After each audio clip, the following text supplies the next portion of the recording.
Imagine que você tem um circuito gigante composto por uma bateria, um interruptor, uma lâmpada e dois fios que têm cada um 300 mil quilômetros de comprimento. Essa é a distância que a luz percorre em um segundo. Então, eles se estenderiam até a metade do caminho, até a Lua, e depois voltariam para se conectar à lâmpada que está a 1 metro de distância. Agora, a questão é, depois que eu fechar essa chave, quanto tempo levaria para a lâmpada acender? Seria meio segundo? 1 segundo? 2 segundos? 1 sobre c segundos? Ou nenhuma das opções acima? Você tem que fazer algumas suposições simplificadoras sobre este circuito, como os fios não terem resistência. Caso contrário, isso não funcionaria e a lâmpada precisaria acender imediatamente quando a corrente passar por ela. Mas eu quero que você se comprometa com uma resposta e a coloque nos comentários para que você não possa dizer "Ah, sim, eu sabia que essa era a resposta", quando eu te contar a resposta mais tarde.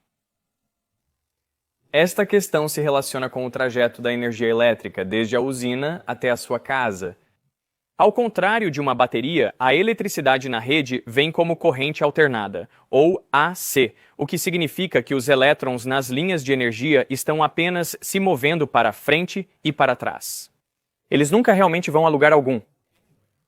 Então, se as cargas não vêm da usina para a sua casa, como a energia elétrica realmente chega até você? Quando eu costumava ensinar esse assunto, eu dizia que as linhas de energia são como esse tubo de plástico flexível e os elétrons dentro são como essa corrente.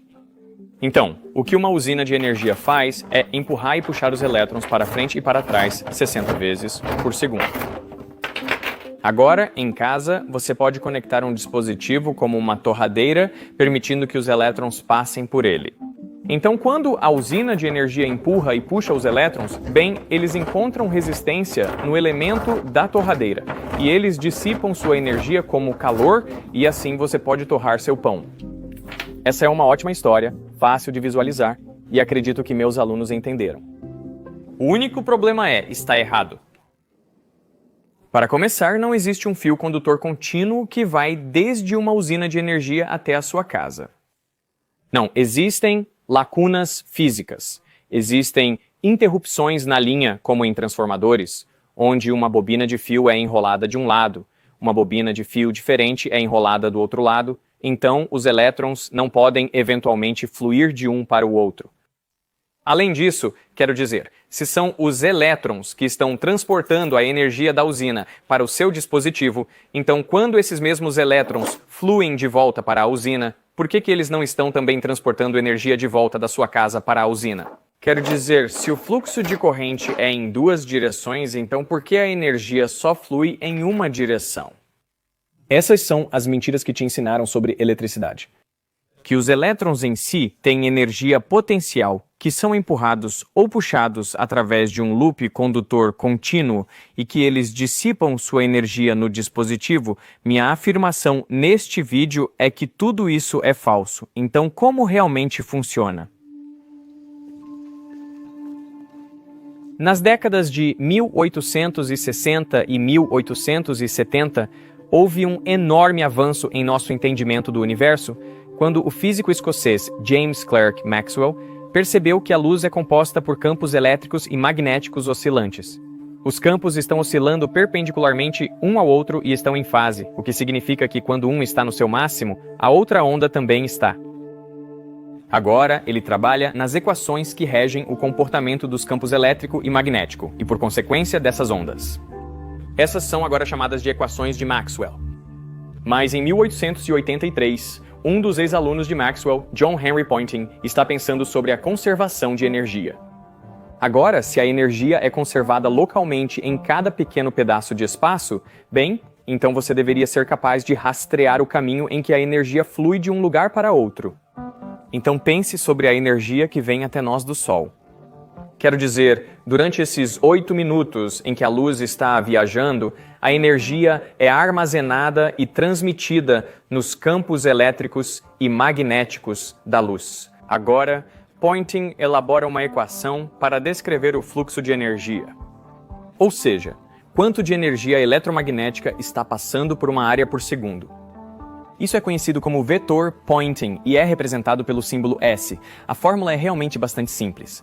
é apenas uma constante 1 sobre μ0, que é a permeabilidade do espaço livre, vezes E cruz B. Agora, E cruz B é o produto vetorial dos campos elétrico e magnético, e o produto vetorial é apenas uma maneira específica de multiplicar dois vetores, onde você multiplica suas magnitudes perpendiculares e para encontrar a direção, você coloca seus dedos na direção do primeiro vetor, que neste caso é o campo elétrico, e os curva na direção do segundo vetor, o campo magnético. Então, seu polegar aponta na direção do vetor resultante, o fluxo de energia. Então, o que isso nos mostra sobre a luz é que a energia está fluindo perpendicularmente aos campos elétrico e magnético e está na mesma direção em que a luz está viajando. Isso faz muito sentido. A luz transporta a energia de sua fonte para seu destino. Mas o ponto crucial é este. A equação de Poynting não funciona apenas para a luz. Ela funciona sempre que há campos elétricos e magnéticos coincidindo. Sempre que você tem campos elétricos e magnéticos juntos, há um fluxo de energia e você pode calculá-lo usando o vetor de Poynting. Para ilustrar isso, vamos considerar um circuito simples com uma bateria e uma lâmpada. A bateria por si só tem um campo elétrico, mas como não há cargas se movendo, não há campo magnético, então a bateria não perde energia.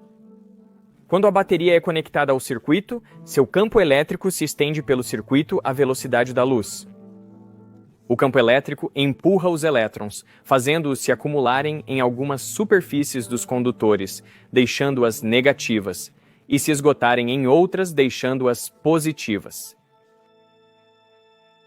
Essas cargas superficiais criam um pequeno campo elétrico dentro dos fios, fazendo com que os elétrons se desloquem preferencialmente em uma direção. Essa velocidade de deriva é extremamente lenta, cerca de 0,1 milímetro por segundo. Mas isso é corrente. Bem, a corrente convencional é definida para fluir oposta ao movimento dos elétrons, mas é isso que está fazendo acontecer. A carga nas superfícies dos condutores também cria um campo elétrico fora dos fios, e a corrente dentro dos fios cria um campo magnético fora dos fios. Então agora há uma combinação de campos elétricos e magnéticos no espaço ao redor deste circuito. Segundo a teoria de Poynting, a energia deveria fluir. A direção do fluxo de energia pode ser determinada usando a regra da mão direita. Ao redor da bateria, por exemplo, o campo elétrico está para baixo e o campo magnético está para dentro da tela. Você descobre que o fluxo de energia é para a direita, afastando-se da bateria. Na verdade, em toda a volta da bateria, você encontrará que a energia está radialmente para fora. A energia está saindo pelas laterais da bateria para os campos. Ao longo dos fios, você pode usar a regra da mão direita para determinar que a energia flui para a direita. Isso é verdade para os campos ao longo do fio superior e do fio inferior. Mas no filamento, o vetor de Poynting está direcionado para dentro da lâmpada. Então, a lâmpada está recebendo energia do campo. Ao fazer o produto vetorial, descobrirá que a energia vem de todos os lados da lâmpada. Leva muitos caminhos da bateria para a lâmpada, mas em todos os casos, a energia é transmitida pelos campos elétrico e magnético. As pessoas parecem pensar que você está bombeando elétrons, como se estivesse comprando-os, o que é totalmente errado. Para a maioria das pessoas, até hoje, é contraintuitivo pensar que a energia flui pelo espaço ao redor do condutor. Mas a energia que está viajando através do campo, sim, está indo bastante rápido. Então, há algumas coisas para notar aqui.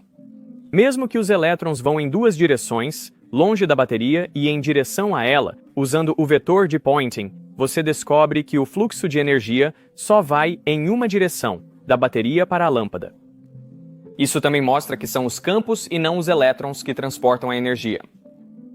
Em outras palavras, os elétrons mal se movem, se é que se movem, nessa pequena coisa sobre a qual você está falando. E se, ao invés de uma bateria, utilizarmos uma fonte de corrente alternada? Então, a direção da corrente se inverte a cada meio ciclo. Isso implica que os campos elétricos e magnéticos se invertem simultaneamente. Então, em qualquer instante, o vetor de Poynting ainda aponta na mesma direção, da fonte para a lâmpada. Então, a exata mesma análise que usamos para DC ainda funciona para AC. E isso explica como a energia